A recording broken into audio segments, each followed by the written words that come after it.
আজকের আলোচনার বিষয় হচ্ছে সাক্ষ্য আইন 1872। এটা আমাদের গত 24 সালে সংশোধন হয়।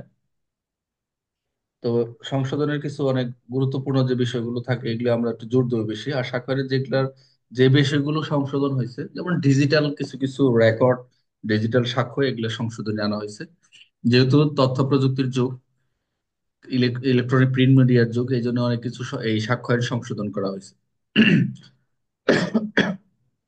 আচ্ছা, তাহলে আমি এখান থেকে আপনাদের এখানে 5-6টা লাইন আছে, এখান থেকে আমি গিয়ে আমি একজন একজন এখানে কয়টা এমসিকিউ আছে, এমসিকিউ গুলো আপনাদের এখন লিখতে দেবো, আবার আমি উত্তর করে দেবো। জাস্ট আজ আপনাদের আজকে দেখবো যে এখান থেকে আপনার রিডিং পড়ার পরে আপনাদের কতটুকু ক্যাপাসিটি দাঁড়া করতে পারি দেখি। তো ব্যাখ্যাতে প্রথম হচ্ছে অধ্যায় একে আমরা এখানে একটু সাক্ষ্য আইন সম্পর্কে, সাক্ষ্য আইনের কিছু কিছু জিনিস বলা রয়েছে যেটা আমরা মেন বইয়ে পাবো। সাক্ষ্য আইন একটি পদ্ধতিগত আইন, আমরা জাস্ট এভাবে পড়ে যাই, পরে মোটামুটি আমরা সামনে একটু এক্সপ্লেইন করব। সাক্ষ্য আইন একটি পদ্ধতিগত আইন। এটি 1872 সালের 1 নং আইন। ভালো মনোযোগ দিয়ে এখান থেকে আমি এমসিকিউ হবে। প্রথমটা হচ্ছে এটি পদ্ধতিগত আইন। এটি 1872 সালের 1 নং আইন। যেহেতু 1872 সালে অনেক আইন ছিল, এর ভিতরে 1 নং আইনটি হচ্ছে এভিডেন্স অ্যাক্ট বা সাক্ষ্য আইন। সাক্ষ্য আইনের 3টি অংশে মোট 167 ধারা। এই সাক্ষ্য আইনে 3টা অংশে ভাগ করেছে: প্রথম অংশ, দ্বিতীয় অংশ, তৃতীয় অংশ।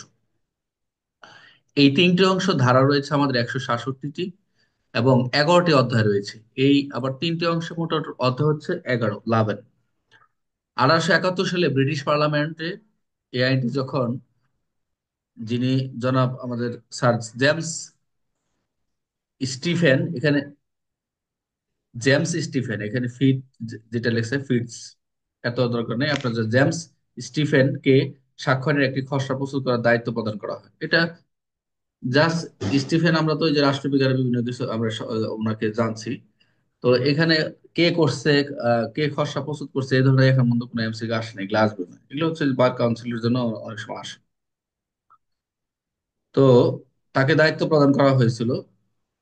তার তৈরিকৃত বিলটি 1872 সালের 1 সেপ্টেম্বর কার্যকর হয়। মনোযোগ দেন, যখন ওনাকে দায়িত্ব দেওয়া হয় 1871 সালে, সেটি পরবর্তীতে 1872 সালের 1 সেপ্টেম্বর কার্যকর করা হয়। বাংলাদেশে এই আইনটি সামান্য কিছু সংশোধনী ছাড়া প্রয়োগ হচ্ছে। মানে বাংলাদেশে এই আইনটি সামান্য কিছু সংশোধনী, এটা পুরোটাই আমাদের প্রয়োগ হচ্ছে। আদালতে মামলা বিচার্য বিষয়। আদালতে মামলার বিচার্য বিষয় প্রমাণের জন্য মামলার কোনো পক্ষ কোনো বিষয়ের উপর সাক্ষ্য দিতে পারে। অর্থাৎ এখানে বলতেছে আদালত যখন বিচার্য বিষয় নিয়ে মামলা প্রমাণের জন্য কোনো পক্ষকে কোনো বিষয়ে, পক্ষ তো দুইটা থাকে, প্রথম পক্ষ দ্বিতীয় পক্ষ, অর্থাৎ কোনো এক পক্ষকে বিষয়ের উপর সাক্ষ্য দিতে পারে। এখন এখানে একটু জিনিস দেখা গেল যে সাক্ষ্য আমরা আসতেছি, কোন সাক্ষ্যগুলো প্রাসঙ্গিক হবে। সাক্ষ্য সম্রা আদালতের অনুমান, প্রমাণের ভার। মনোযোগ দেন, সাক্ষ্যগুলো প্রাসঙ্গিক হবে সাক্ষ্য সম্পর্কে আদালতের অনুমান, মানে যে সাক্ষ্যগুলো দিবে, যে সাক্ষ্যগুলো প্রাসঙ্গিক হবে কিনা, এবং আদালতের অনুমানগুলো কি, এগুলা একটা ডিটেলস আলোচনা করবো মোটামুটি উদাহরণ সহ, তখন আপনাদের ক্লিয়ার হবে যে কোন কোন বিষয়ে প্রাসঙ্গিক, কোন কোন বিষয়ে আদালত অনুমান। এগুলো প্রথম থেকে একটু ভালো করে পড়েন, কারণ এগুলো কাজে লাগবে। প্রমাণের ভার নির্ধারণ, জবানবন্দি, জেরা, পুনর্জবানবন্দি, এগুলো আমরা ভিতরে গিয়ে পড়বো। ইত্যাদি বিষয় সম্পর্কে সাক্ষ্য আইনে আলোচনা করা হয়েছে। এখানে এখানে আর একটু আমরা বিস্তারিত পড়বো। জাস্ট একটু আমরা কিছু এখানে পয়েন্ট দেখলাম, সেগুলো আমরা দেখবো। এখানে যে একটু বলতেছে সাক্ষ্য, সাক্ষ্য আইনে যেহেতু আমরা সাক্ষ্য আইনই পড়বো, এই জন্য শুরুতে আমাদের একটু এখানে আলোচনা করা হয়েছে সাক্ষ্য। সাক্ষ্যটা কি? সাক্ষ্যটা হচ্ছে ইংরেজি শব্দ এভিডেন্স। আমরা এগুলা শীট দিব আপনাদেরকে পর্যায়ক্রমে। আমি অলরেডি আজকে শীটটা নিয়ে আসছি। আজকে একটা পার্ট দিব আপনাদেরকে ওই করে এই গ্রুপে। আপনারা নিজের নিজের মতো নোট করবেন এবং নিজের মতো করে মুখস্থ, যেভাবে যে শীটগুলো দেবো সেই শীটগুলো আপনারা পড়বেন। যেহেতু সাক্ষ্য কথা বলা হয়েছে, আর সাক্ষ্য কোথায় দিতে হয়? সাক্ষ্য আদালতে দিতে হয়। পুলিশের কাছে নিকট সাক্ষ্য গ্রহণযোগ্য নয়, এটা সবসময় খেয়াল রাখবেন। তো পুলিশের নিকট বিবৃতি যদি দেয় 161, যেটা, সেটা কিন্তু সাক্ষ্য দিতে পারে, বাট সেটা সেখানে স্বাক্ষর করতে বাধ্য করা যায় না। ওইটা কোনো ভ্যালুয়েশন নাই, কারণ পুলিশ এটা তার মতো মন গড়াগত হয়ে গেছে, তার মতো করে লিখে সে পাঠায় দিছে তার জন্ম। আদালত কোনো সাক্ষীকে আদালতের বিচার বা অনুসন্ধানের অধীন যে বক্তব্য দেওয়ার অনুমতি দিয়ে থাকেন। এখানে সুন্দর একটা কথা বলছে, আদালত তার বিচার বা অনুসন্ধান, সুন্দর একটা পয়েন্ট, যে বিচার এবং অনুসন্ধানের অধীন যে বক্তব্য দেওয়ার অনুমতি দেয়। আদালতে গেলেই আপনাকে সাক্ষ্য দিবে সেটা না, আদালত যখন বলবে আপনার অনুমতি দেওয়া হলো, আপনাকে ডাকা হয়েছে, আপনাকে এই সম্পর্কে জানেন কিনা, জ্ঞাত আছেন কিনা, তখনই আদালত সেই আদালতে দাঁড়িয়ে যে বিবৃতি দেওয়ার প্রয়োজনীয়তা রয়েছে তাকে সাক্ষ্য বলা হয়। খুবই সুন্দর একটা সংজ্ঞা এখানে। সাক্ষ্য আইনে তিন ধারণা, যে সাক্ষ্য দুই প্রকার। একটা হচ্ছে মৌখিক আর হচ্ছে দালিলিক। মৌখিক সাক্ষ্য হচ্ছে আমরা যখন পাবো, কেউ যদি মৌখিক সাক্ষ্য দেয়, আমরা যে এই অধ্যায়ে যখন যাব, অবশ্যই সাক্ষ্য হতে হবে oral state, must be directed. স্বাক্ষর হতে হবে অবশ্যই প্রত্যক্ষ হতে হবে, সরাসরি। মৌখিক সাক্ষ্যটা আপনি আহ, যে সাক্ষ্যটা দেখছেন, আপনি সরাসরি মৌখিক সাক্ষ্য দিচ্ছেন, আপনি কখনো উপস্থিত ছিলেন কিনা, এগুলো আমরা আলোচনা করব। দালিল সাক্ষ্য ডকুমেন্টারি এভিডেন্স, যেটা একটা ওরাল স্টেটমেন্ট আর ডকুমেন্টারি। এছাড়াও সাক্ষ্যকে নিম্নলিখিত ভাগ করা যায়। একটা প্রাথমিক, এই প্রাথমিক সাক্ষ্য আবার দুই প্রকার, একটা প্রাথমিক আর একটা প্রাথমিক। প্রাথমিক এবং মাধ্যমিক, আহ, প্রাথমিক এবং মাধ্যমিক যেটা, এখানে একটু মনোযোগ দেন, যে প্রাথমিকের ক্ষেত্রে মৌখিক সাক্ষ্য এবং প্রাথমিক ক্ষেত্রে লিখিত সাক্ষ্য, আমরা এগুলোও যাব। আর গণসাক্ষ্য হচ্ছে গণমৌখিক সাক্ষ্য, গণদালিল সাক্ষ্য, যেটা বললাম প্রাথমিক, এবং যেটা হচ্ছে দালিলিক। প্রাথমিক হচ্ছে যে মূল দলিল, আর মাধ্যমিক হচ্ছে মূল দলিলের পরিবর্তে যেটা আমরা ফটোকপি যেটা বলি। এগুলো আমরা বিস্তারিত আলোচনা করবো, কোনো সমস্যা নেই, জাস্ট এইটুকু আমরা রিডিং দিলাম। এগুলো আমরা আর নিচে আগাবো না। আমরা এখানে থাকবো আজকে, যে সাক্ষ্য আইন একটি পদ্ধতিগত আইন, এটি 1872 সালের 1 নং আইন। এই পদ্ধতিগত এবং 1872 সালের 1 নং এইগুলা এমসিকিউ আসে। এবং কতটি অংশ বিভক্ত করা হয়েছে, কতটি অধ্যায় রয়েছে, কত সালে বিলটি পাশ করা হয়, কে পাশ করেন, কাকে দায়িত্ব দেওয়া হয়েছিল, এখানে কোন কোন বিষয় রয়েছে, কয়টি অংশ ভাগ করা হয়েছে। এবং সাক্ষ্য আমরা এখানে স্পেসিফিক ভাবে সাক্ষ্য কয় প্রকার, দুই প্রকার, মৌখিক এবং দালিলিক। এবং মৌখিক আবার এছাড়াও নিম্নলিখিত ভাগ করা হয়েছে প্রাথমিক এবং গৌণ। প্রাথমিক হচ্ছে মৌখিক সাক্ষ্য, আর প্রাথমিক হচ্ছে লিখিত সাক্ষ্য, আর গৌণ হচ্ছে মৌখিক, আবার গৌণ হচ্ছে দালিলিক। এই যে আমরা অনেক সময় বলি না, কারো কাছে গৌণ স্বাক্ষরের সময় দেখা গেছে কারো কাছে শোনা সাক্ষ্য হতে পারে, এটা একটা সাক্ষ্য, অনেকে বোঝে না গৌণ মৌখিক সাক্ষ্যটা কি। শ্রুত সাক্ষ্য যেটা, আর দালিল সাক্ষ্যটা হচ্ছে ওই যে ফটোকপি, যেটা হতে হতে পারে। আর প্রাথমিক যেটা হবে সবসময় মনে করতে হবে মূল দলিল থেকেই উৎস হয়। ঠিক আছে? আচ্ছা, এটা জাস্ট আমি এখানে একটু আপনাদের রিডিং নিলাম, আমরা এখানে জাস্ট একটা টেস্ট নিব। আমি এখন সবাইকে দেখি কে কতটুকু মনোযোগ দিচ্ছেন। সবাই খাতা বের করেন, আমি এখন পরীক্ষা নিব 5 মিনিটের জন্য।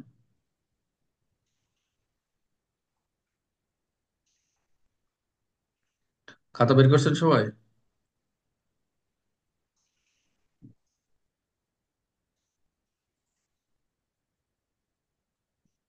খাতা বের করছেন? সাদেক, সবাই খাতা বের করেন। অরুণাদেশ, খাতা স্যার বের খাতা করেন। সবাই বের করছেন? শুরু, টাইম শুরু। জি আমি এই যে অধ্যায় এমসিকিউ পরীক্ষা শুরু করব। এখন যেগুলো যেটা শেষ হবে, এখন দেখা যাচ্ছে। জি স্যার। এখন লেখেন, উত্তর লেখেন তাড়াতাড়ি, আমি পর নেক্সটে যাব। প্রথমটা এক দিচ্ছি, দুই প্র- কেউ কথা বলবেন না। এখন প্রশ্ন দিচ্ছি, শুধু প্রশ্নের উত্তর দেন।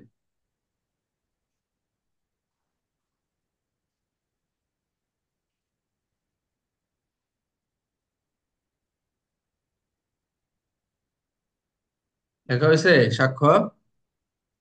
জি নেক্সটে স্যার। যাব, নেক্সটে যাব। জি স্যার। জি স্যার। আচ্ছা, তারপরে, আচ্ছা, এখানে কে কে, দুই প্রকার কে কে দিচ্ছেন উত্তর? আচ্ছা, পরে দেখতেছি দুই স্যার প্রকার আমি যারা দিছি দিচ্ছেন স্যার। তাদের উত্তর সঠিক হয়েছে। এই যে দুই প্রকার কারেক্ট দেখাচ্ছে। তারপরে পরেরটা দেন।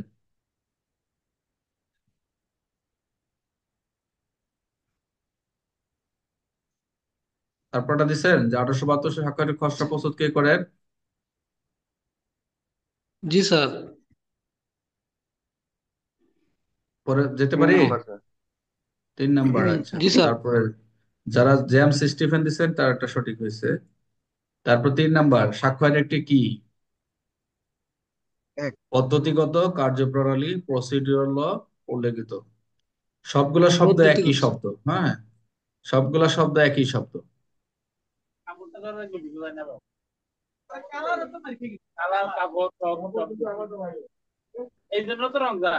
দেখছেন সবাই? এটা কি স্যার পদ্ধতিগত আইন হতো না স্যার, না সবগুলাই হ্যাঁ, স্যার এটা? এই কার্যপ্রণালী সংক্রান্ত প্রসিডিউর সব একই, একই শব্দ। এই জন্য ও সবগুলোই হবে, শব্দ একই অর্থ বোঝাচ্ছে। কার্যপ্রণালী সংক্রান্ত। তারপরে নেক্সট 4 নাম্বার, দ্রুত, টাইম কিন্তু শেষ হয়ে যায়। সাক্ষ্য আইন কি ধরনের আইন? এখন এটা দিতে পারেন, সাক্ষ্য আইন কি ধরনের আইন? সাক্ষ্য আইন পদ্ধতিগত আইন। পদ্ধতিগত। Good, good. পদ্ধতিগত। তারপর হচ্ছে গেল, তারপর হচ্ছে সাক্ষ্য আইন কতটি ধারা আছে? 100। 107। 167। Very good, good, correct. তারপরে যাই, সাক্ষ্য আইন 1872 সালে কত তারিখে কার্যকর করা হয়? পয়লা সেপ্টেম্বর। 1 সেপ্টেম্বর কার্যকর। Very good, correct. তারপর হচ্ছে সাক্ষ্য আইনে কয়টি অধ্যায় রয়েছে? 11টি। 11টি অধ্যায়, গুড, কারেক্ট। সাক্ষ্য আইন কত সালের আইন? 1871, 72? 72। 72। গুড, 1872। কত নং আইন? 1800? 1 নম্বর আইন। গুড। সাক্ষ্য আইনে কোন ধরনের আদালতে সাক্ষ্য আইন কোন ধরনের আদালতে ব্যবহৃত হয়? ফৌজদারি, দেওয়ানি, যে সকল আদালত কার্য সাক্ষ্য ব্যবহার উল্লেখ আছে? সবগুলোই। আপনার স্যার আদালত ব্যবহৃত তুলে। সাক্ষ্য আইন সব আইনে চলে। তাহলে আমি ফিনিশ দিলাম। কার কয়টা হয়েছে? কার কয়টা হয়েছে? 10-এ 10 কে পাইছে? সবটাই এসেছে।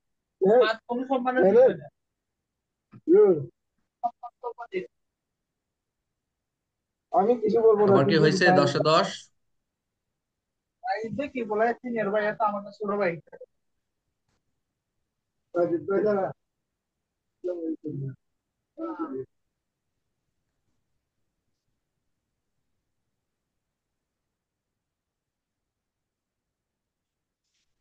এখন কি স্ক্রিন শেয়ারটা দেখা যাচ্ছে? জি স্যার।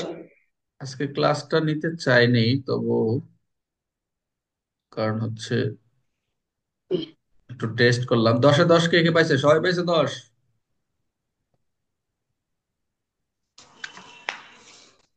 মনোযোগ এবার। লিখে দিন এসে। এইভাবে ক্লাস। লেখা কি দেখা যাচ্ছে? লেখা দেখা যাচ্ছে? জি স্যার। সবাই মনোযোগ দেন। আজকে আমরা একটা ধারায় পড়বো, শুধু এক ধারাটা। আমি জাস্ট সাক্ষ্য আইনটা একটু, আমরা এখন বিস্তারিতর দিকেই যাচ্ছি। আমরা সাক্ষ্য আইন প্রতিদিনই একটা একটা করে ধারা পড়বো এবং একটু বিস্তারিত দেখবো এবং অন্যান্য আইন পড়বো। কালকে থেকে আমরা মাইনর একগুলো আবার সিলেবাস অনুযায়ী ধরবো, কোনো সমস্যা নাই ইনশাল্লাহ। আমিও চলে আসছি এখানে, আবার অফলাইনে যারা আছে তারা আবার সরাসরি ক্লাস করে এখানে। আজকে একটু আপনাদের রেস্ট করে করে ক্লাসটা নিচ্ছি। তাহলে আমরা, একটু মনোযোগ দেন সবাই। Try to understand here. Evidence act 1 দেখেন। এখানে আমরা প্রথম ভাগ, আমরা কয়টা ভাগ পড়ছি? একটু আগে আমরা যখন হেডলাইনে গেলাম, এই 1872 সালে কিছু আইনটা কিন্তু সংশোধন করে 2024 সালে সংশোধন আনা হয়। হ্যাঁ, এখানে প্রথম আমরা অধ্যায় কয়টা, অংশ হচ্ছে 3টা। আর কয়টা অধ্যায় বলছে? 11টায় নাকি? জি 3টা স্যার। ভাগে 11টি অধ্যায় রয়েছে। এই প্রথম অধ্যায়ে আমরা, এই লেখাটা দেখা যাচ্ছে এ একের সংক্ষিপ্ত শিরোনাম, আমরা সব জায়গায় কিন্তু একেই ম্যাক্সিমাম সংক্ষিপ্ত শিরোনাম পাই, 2-এর সংজ্ঞা পাই, তাই না? আর 4-এর সংজ্ঞা পাই। এখানে গিয়ে যেটা পড়বেন আপনারা সেটা হচ্ছে 1-এর 1 সাক্ষ্য আইন 2024 নামে অবহিত হবে। এটা জাস্ট খালি মনে রাখেন, কিন্তু আমার লাগবে হচ্ছে 1-এর 2। Very very important, very important. লেখাটা দেখা যাচ্ছে? আমি গোল করে দিলে লেখাটা দেখা যায়, দেখেন তো। জি স্যার। লেখাটা দেখা যাচ্ছে? এই এইটুক, মানে প্রত্যেকটা আপনারা যখন গাইড পড়বেন, যত বাজারে এমসিকিউ বের হয়েছে এখান থেকে এমসিকিউ আসে। এই আইনের সংক্ষিপ্ত শিরোনাম 1-এর 2টা আপনাকে ভালো করে জানতে হবে, যে এখানে কেন শুরুতেই এই কথাগুলো বলা হচ্ছে, এবং অনেকে বুঝতে চায় না এবং পরীক্ষা হলে গিয়ে পেস লাগায় এবং এমসিকিউ ঝামেলা পাকায় এই আইনটা থেকে, এই 1-এর 2 থেকে। দেখেন, শুরুতেই বলছে, ইহা সমগ্র বাংলাদেশ এবং বাংলাদেশের সকল আদালতের কার্যক্রম প্রযোজ্য হবে। আমরা কিন্তু একটু আগে একটা এমসিকিউ পরীক্ষা দিলাম যে এটি কোন কোন আদালতে প্রয়োগ হয় বলছি না, দেওয়ানি, কার্যবিধি, আবার যে সকল আদালতে ব্যবহার আইনের ব্যবহার রয়েছে, সাক্ষ্য আইনের ব্যবহারের কথা বলা রয়েছে, সেই সকল জায়গায় সাক্ষ্য ব্যবহার করা যাবে। একটু লাইন থাকেন, আমি একটা এসএমএস আর সেটা দেখে নিচ্ছি। 1800 জীব কি লিখলো?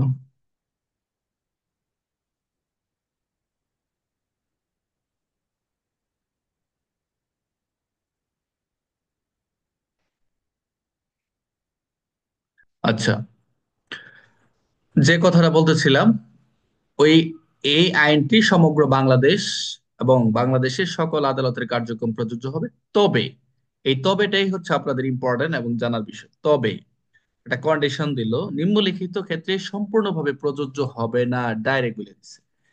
পরীক্ষা আপনার আসতে পারে যে এমসিকিউ তো উপরটা একটা এমসিকিউ করলেন যে এই সাক্ষ্য আইন কোন কোন ক্ষেত্রে প্রযোজ্য হবে না, কোন কোন বিষয়ের ক্ষেত্রে।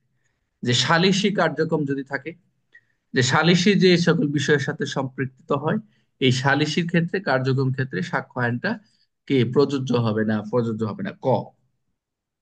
মূলত তিনটি ক্ষেত্রে, এই একটা ক্ষেত্র পেয়ে গেলাম। এখন আমি এটা এমন ভাবে ভাগ করা আছে, আপনার গাইডে কিন্তু এভাবে নাই।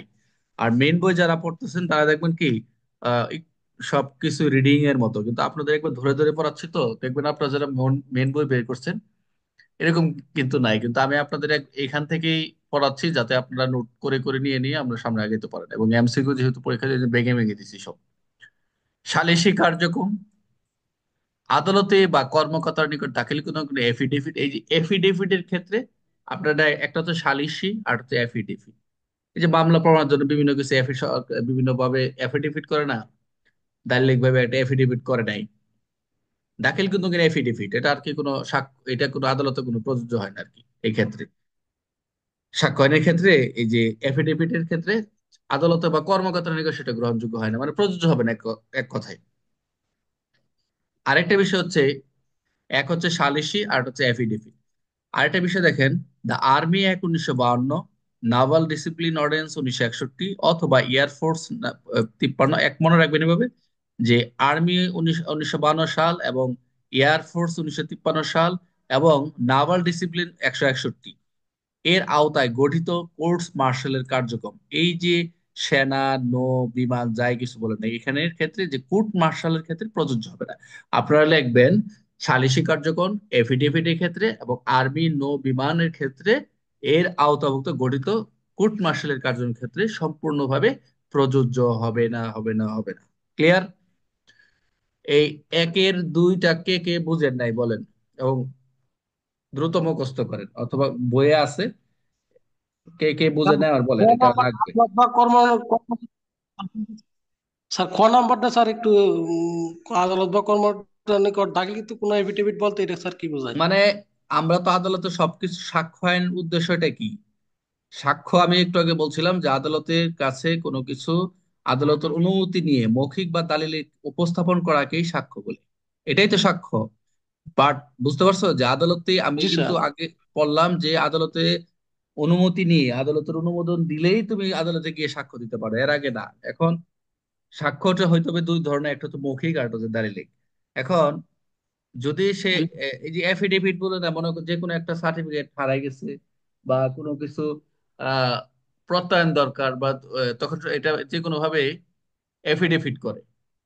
তো এফিডেভিট করে নিয়ে গেলে তখন আদালতে এটা বলেই দিছে যে এটার সাক্ষ্য হিসেবে দরকার নেই, এটা প্রয়োগ প্রয়োগ নাই, এটা দরকার নাই। একমাত্র যে আদালতে বা কর্মকর্তা কোনটা, আদালতে যিনি থাকেন একজন বিজ্ঞ বিচারক থাকেন। আর কর্মকর্তার নিকট কোনটা বুঝাইছে, আদালতেই বুঝাইছে, এখানে অন্য কোনো কিছু না। কারণ এখানে সাধারণত তোমার হচ্ছে কি বলে এটাকে, বিচারিক যে সকল কার্যক্রম, অর্থাৎ এই যে নিচেটা ক্লিয়ার করে দিচ্ছে, আর্মি অ্যাক্ট 1952, ডিসিপ্লিন অর্ডিন্যান্স 1961 এবং এয়ারফোর্স 1953। এখন এরা যেটা করতেছে, এরা কিন্তু এরা নিজেরাই তাদের আন্ডারে বিচার কার্যক্রম করে। তো এখানে তো তোমার ওদের সাক্ষ্য আইন দরকার নেই, ঠিক আছে? এরা তো আর সাক্ষ্য আইন ইউজ করে বিচার জি স্যার। কার্যক্রম করবে না। এরা তো আর ওই যে পুলিশের স্বীকারোক্তি ম্যাজিস্ট্রেটের মতো বিচার কার্যক্রম, দালিলিক উপস্থাপন, এরকম বিভিন্ন কাছে তথ্য নেওয়া, এরকম কোনো কিছু দরকার নেই। অর্থাৎ এখানে একটু বাউন্ডারি করে দিছে যে সালিসি কার্যক্রমের ক্ষেত্রে এফিডেভিট, তুমি এটুকু মনে রাখো, আদালত কর্মকর্তার নিকট যদি মনে না থাকে দরকার নেই, যে সালিসি কার্যক্রম, এফিডেভিট, আর হচ্ছে আর্মি নৌ বিমান এবং এর আওতাভুক্ত গঠিত কোর্ট মার্শালের কার্যক্রম, এই তিনটা মনে রাখলে চলবে, আর কিছু লাগবে না। এমসিকিউ সবগুলাই আসে, কিন্তু জি একটু মনে রাখা লাগবে যে তিনটা শব্দ দিয়ে একটা এমসিকিউ দিতে পারে।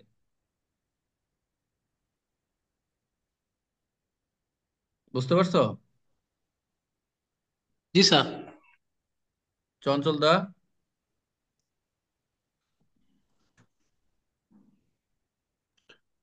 জি স্যার। শোনেন, এটা কিন্তু এখানে মেন বই আপনারা যদি বের করেন দেখবেন এক ঢালা লেখা। হ্যাঁ, এক ঢালা লেখা দেখেই আপনারা হতাশায় পড়ে যাবেন। এই জন্য মাঝে মাঝে কিছু স্ক্রিনশট নিবেন, ক্লাসগুলো দেখবেন, নিজের মতো করে নোট করবেন। বারো বলতেছি যে নিজের মতো নোট করে করে পড়তে হবে। এই যেভাবে পড়া আছে আপনারা এই বইটাকে বের করে এভাবে আন্ডারলাইন দিবেন যে এখানে তিনটা পয়েন্ট কি কি, তাহলে পরীক্ষা হলে মনে থাকবে। আচ্ছা, আমরা এখানে দুয়ে যে কিছু সংজ্ঞা আছে, আমরা সংজ্ঞাগুলো এখানে একসাথে পড়ে ফেললে পারবেন না। এগুলা আমি উদাহরণ তৈরি করতেছি, তো এখানে অনেকগুলো সংজ্ঞা রয়েছে। এগুলা হচ্ছে,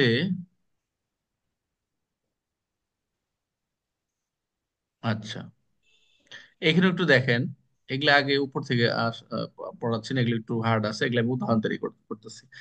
দেখেন, এই যে ঘটনা, এখানে একটু দেখা যাচ্ছে ঘটনাটা, মনোযোগ দেন। আপনাদের বইয়ে থাকবে, লেখা থাকবে, আর একটু বড় করে দিচ্ছি, এখন লেখা দেখা যায়। জি স্যার। এটা হচ্ছে 2-6 গিয়ে আমরা পাবো যে দুই ধারার, আমরা এক ধারা তো দেখলাম, সংজ্ঞায় তো দুই দুই ধারায় বলে রয়েছে। এখানে একটু মনোযোগ দেন। আপনারা পাবেন হচ্ছে বিষয়, আপনারা যেটা পাবেন সেটা হচ্ছে বিষয়। এটা একটা বিষয়, এটা একটা ঘটনা, একই বিষয়। ঘটনা আমরা জানি তো, ঘটনাটা হচ্ছে বিষয়ের কথা এখানে বলে রয়েছে। এখন ঘটনাটা কি, আমি কিন্তু যে আলোচনা করছিলাম আপনাদের কার খাতায় জানি প্রথম দিকে দেখাইছিলাম, যে দেখেন, ঘটনা অর্থ হচ্ছে দুই ধরনের। অর্থাৎ বিষয়টাকে বুঝুন, যে যে কোনো একটা বিষয় ঘটলো, কোনো কোনো কিছু একটা বিষয়। এখানে যেটা বলছে, যা কারো কাছে বই আছে? আপনাদের সামনে কি বই আছে? আছে স্যার, পুলিশ হ্যান্ডবুক আছে। আচ্ছা, আপনারা দ্রুত বিষয়ে যান। বাতিল লেখছে স্যার। আপনারা বিষয়ে যান, দেখেন প্রথম বিষয় অর্থ লেখা আছে না? হ্যাঁ, বিষয়ক। আচ্ছা, আমরা বাংলা কম বুঝি, এলো সমস্যা। তাহলে বিষয়টা কি, এখানে যেটা বলতেছে যে বিষয়টা কি ধরনের হতে পারে, আপনি যেটা দর্শন করবেন, যেটা শ্রবণ করবেন, যেটা ইন্দ্রিয় গ্রাহ্য। অর্থাৎ আপনার আমাদের কয়টা দর্শন আছে বলেন তো, আমাদের কয় উপায়ে আমরা আহ ইন্দ্রিয় গ্রাহ্য কয়টি বলেন তো, কে বলতে পারবে? ইন্দ্রিয় গ্রাহ্য কয়টি, আমরা কয়টি ইন্দ্রিয় গ্রাহ্য জানি? দুইটি, তিনটি, চারটি, পাঁচটি, ছয়টি, কে বলতে পারবে? ইন্দ্রিয় গ্রাহ্য কয়টি? 5টি, কিন্তু কি কি স্যার এইটা বলতে পারি না। দুইটি স্যার। আচ্ছা, পাঁচটি একজন বলছে, আর কি আছে, আর কি একমত পাঁচটি? দুইটি স্যার। দুইটি, পঞ্চেন্দ্রিয় পঞ্চেন্দ্রিয়। পঞ্চেন্দ্রিয়, গুড। আরেকজনকে, পঞ্চেন্দ্রিয় একজন। পাঁচ- আচ্ছা, ঠিক আছে। পাঁচটা শরীর। আচ্ছা, সবার সাথে আমি একমত পাঁচটা, কিন্তু আমি আপনাদের সাথে আরেকটা অ্যাড করে দিই আজকে। সেটা হচ্ছে ইন্দ্র পঞ্চ ইন্দ্রিয় সবসময় শুনে আসছেন, আজকে শুনবেন আরেকটা ইন্দ্রিয়, ছয়টা ইন্দ্রিয়। অতীন্দ্রিয় শুনছেন কখনো শব্দ? অতীন্দ্রিয় শব্দ শুনছেন এরকম? মানে পঞ্চ ইন্দ্রিয় ছাড়াও আপনার চোখ, কান, মুখ, টুক যা কিছু আছে, এই পঞ্চ ইন্দ্রিয় ছাড়াও আরেকটা ইন্দ্রিয় আছে, যেটা হচ্ছে আধ্যাত্মিক কিছু চিন্তা করা যায় মানে বসে বসে। এটা হচ্ছে বাংলা ভাষায় হচ্ছে অতীন্দ্রিয়, যে পঞ্চ ইন্দ্রিয় ছাড়া ছয়টি ইন্দ্রিয়, যে আরেকটা ইন্দ্রিয় আছে। এটা নতুন বই অ্যাড হয়েছে অবশ্যই, ক্লাস 6-এ মনে হয়, যাদের ওদের বাংলা বই দেখলাম যে ওদের বই অ্যাড হয়েছে এটা, এই শব্দটা। তো যাই হোক, এটি অ্যাড করে দিলাম আপনাদের সাথে।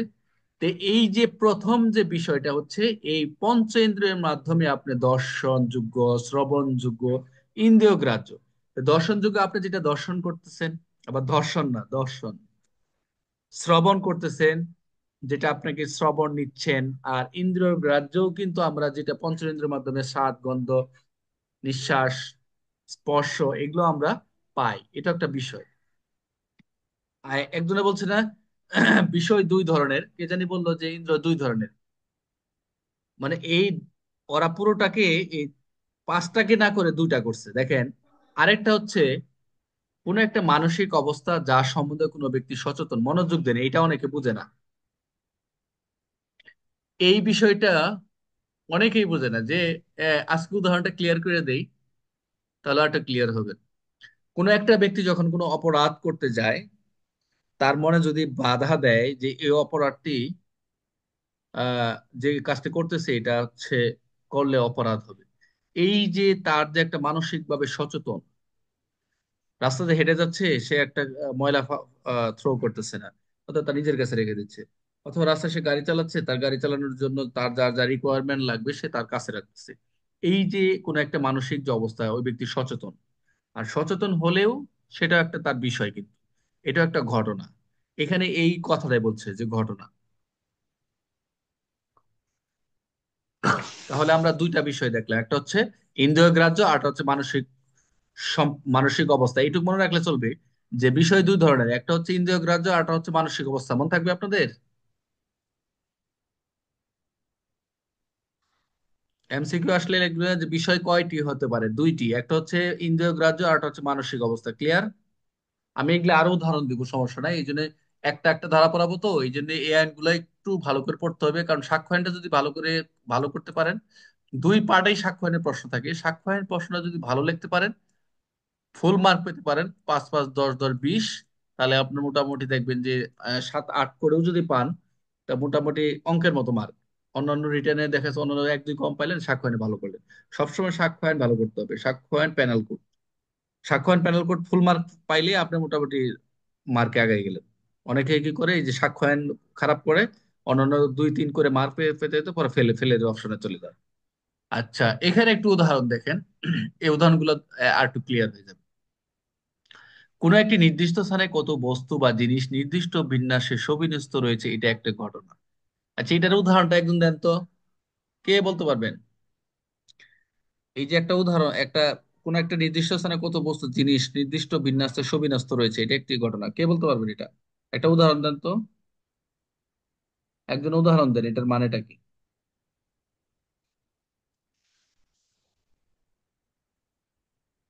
কেউ আছেন? আমি বলে দিচ্ছি।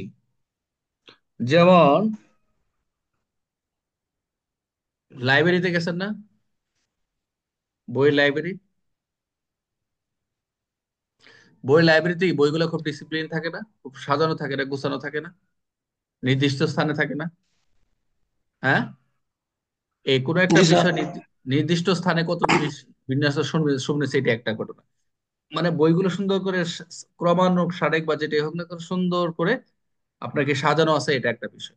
আর একটা বিষয় হচ্ছে আমরা ওই দিকে না যে বলতে পারি, কোনো একটা আহ বাসার, তার মালামাল গুলা খুব সুবিন্যস্ত, খুব সুন্দরভাবে সিরিয়াল করে সুন্দর করে সাজানো ছিল। কোনো একটা ঘটনা ঘটার আগে যদি কোন কোন জিনিসগুলো চুরি হয়, কোন কোন জিনিসগুলো খোয়া যায়, এগুলো আমরা খেয়াল করি, যে কোন জিনিসগুলো কোথায় ছিল, কোন জিনিসটা প্রথম টাচ করছে, কোন দরজা ভাঙছে, বা কোথায় তার স্পর্শ করছে, এগুলো আমরা খেয়াল করি ঘটনাস্থলে গিয়ে। আরেকটা বিষয় কি, ওখানে গিয়ে আমরা কি করি, যে ফার্স্ট টাইম আমরা যখন ঘটনাস্থলে যাই, তখন ঘটনাটা কেউ দেখছে কিনা প্রথম আমরা এটা আইডিয়া করি। আমরা কিছুদিন আগে, আর কিছুদিন বলতে প্রায় 3 4 মাস, 4 মাস আগে একটা ঘটনা, যে বাসায় চুরি হয় সেই বাসায় গিয়ে আমরা দেখি টিনের চালের উপর দিয়ে তার বাসায় ঢুকে তার স্বর্ণালঙ্কার নিয়ে গেছে। তো প্রথমে আমি যে ওখানে হিট করছি সেটা হচ্ছে আশপাশে তাদেরকে 2 3টা বাসা, সেখানে জিজ্ঞেস করা হয়। খুব বুড়ো মহিলা, তাদেরকে জিজ্ঞেস করি সরাসরি যে আপনারা কি এরকম রাতের বেলা কাউকে দেখছেন বের হইতে? হ্যাঁ, বের।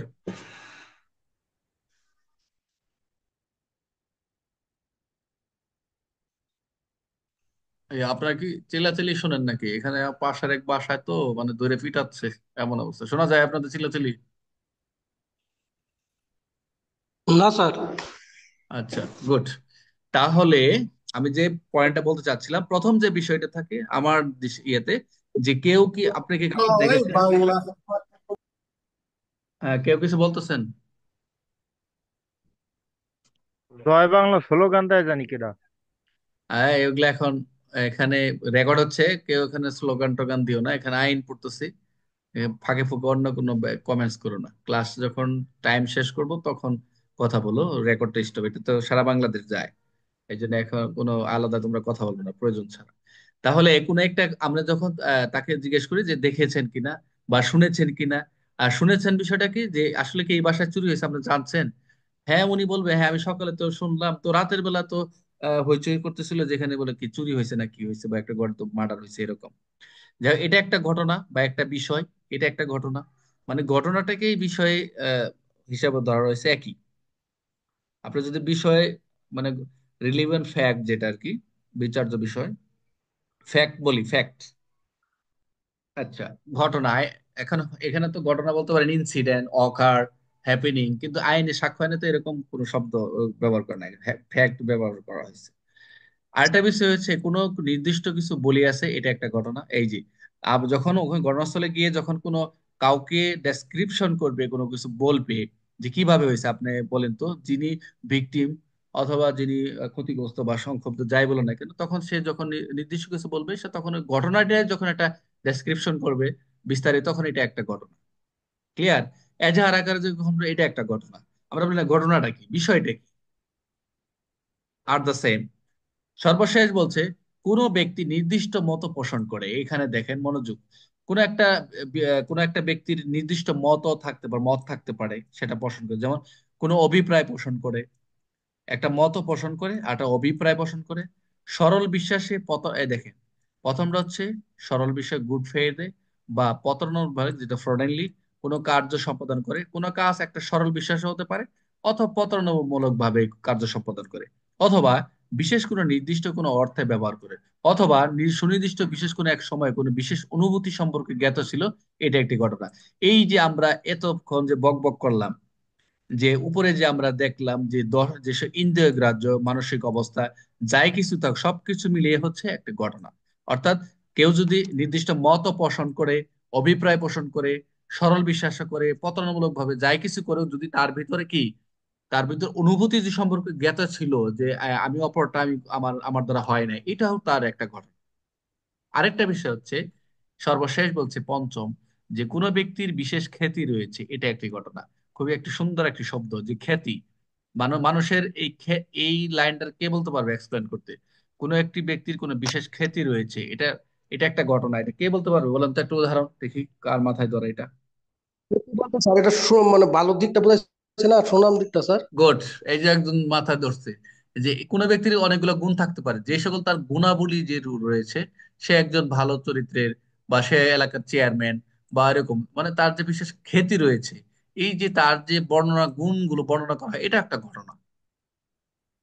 মানুষে বলে না তার কেমন চরিত্রে, সে কেমন ছিল, তাকে কেন মারা হলো, এই এলাকার কেমন ছিল, এবং আসলে কি সে খারাপ ছিল কিনা। তখন যখন তার মানবিক গুণগুলো বিচার করা হবে, এই যে তার বিশেষ খ্যাতি, এবং তার আরেকটা বিষয় এখানে অ্যাড করে দেয়, বিশেষ খ্যাতি রয়েছে বলতে আরো একটু বোঝায়। দেখবেন আপনারা মেন বই পড়বেন, মেন বই আছে কারো কাছে এখন সামনে? দেখেন তো ওখানে একটা লাইন লেখছে, দেখেন এই বিশেষ খ্যাতির পরে পদ, আপনার পাতাটা উল্টান, উল্টায় ওখানে দেখেন কি লেখছে। একজন পড়েন, জোরে পড়েন, শুনবো।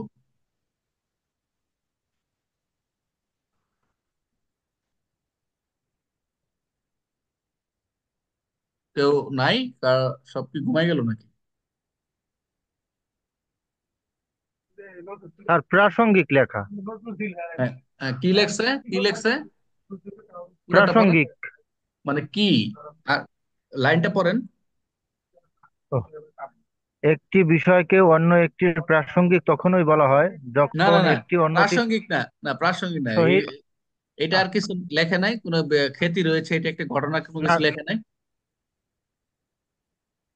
না স্যার, আর পড়ার নাই স্যার। আচ্ছা ঠিক আছে, তাহলে আমরা কোনো ব্যক্তির যে বিশেষ খ্যাতি রয়েছে, তার যে গুণাবলীগুলো রয়েছে, এটা আমরা ধরে নিই যে বিশেষ খ্যাতি রয়েছে, গুণগুলো রয়েছে, এটা আমরা বুঝবো।